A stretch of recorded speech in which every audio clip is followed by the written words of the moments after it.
Madame la Présidente, Monsieur le Ministre, Mesdames, Messieurs les Présidents de commission, Monsieur le rapporteur général, Messieurs les rapporteurs, chers collègues.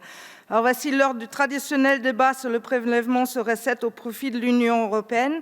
Malheureusement, quand même, seul débat sur les questions européennes véritablement institutionnalisées dans notre maison. Et j'ai envie de dire avec mon collègue Jean-Louis, c'est un débat important, mais c'est ô combien frustrant parce qu'on devrait avoir des débats bien plus souvent et devant un hémicycle bien plus garni.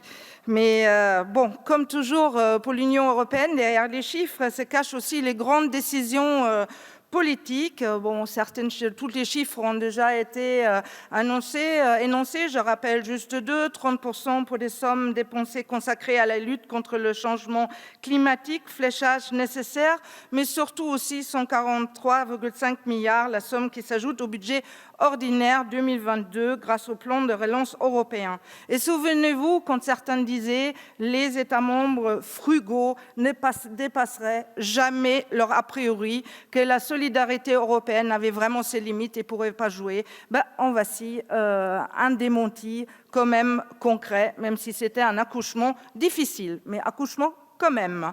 Alors 13%, le pourcentage de préfinancement que nous avons déjà perçu de la part de l'Union européenne après la validation de notre plan de relance national. Alors si nous débattons du montant de l'argent prélevé au profit de l'Union européenne, ayons aussi la justesse politique de rappeler les aides dont nous bénéficions. Alors là, il y a toujours une petite musique. Là, on commence à s'approcher d'une période difficile. On entend le juste retour.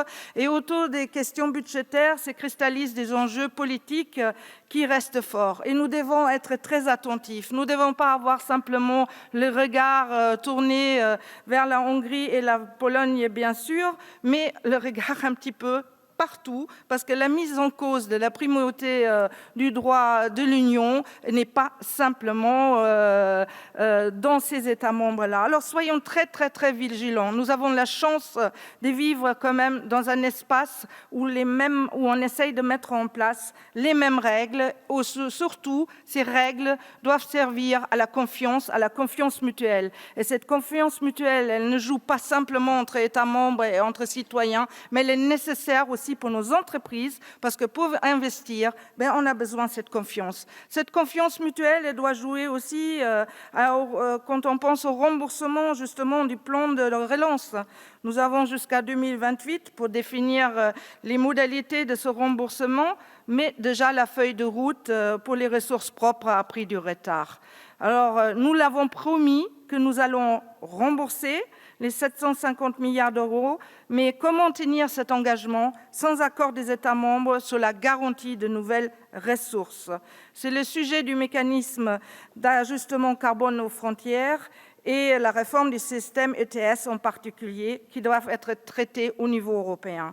Mais preuve qu'il est possible de se mettre d'accord sur des sujets jusqu'alors difficiles politiquement, l'annonce d'un accord à l'OCDE sur la réforme de la fiscalité internationale garantissant un taux minimal d'imposition pour nos sociétés nous ouvre la voie.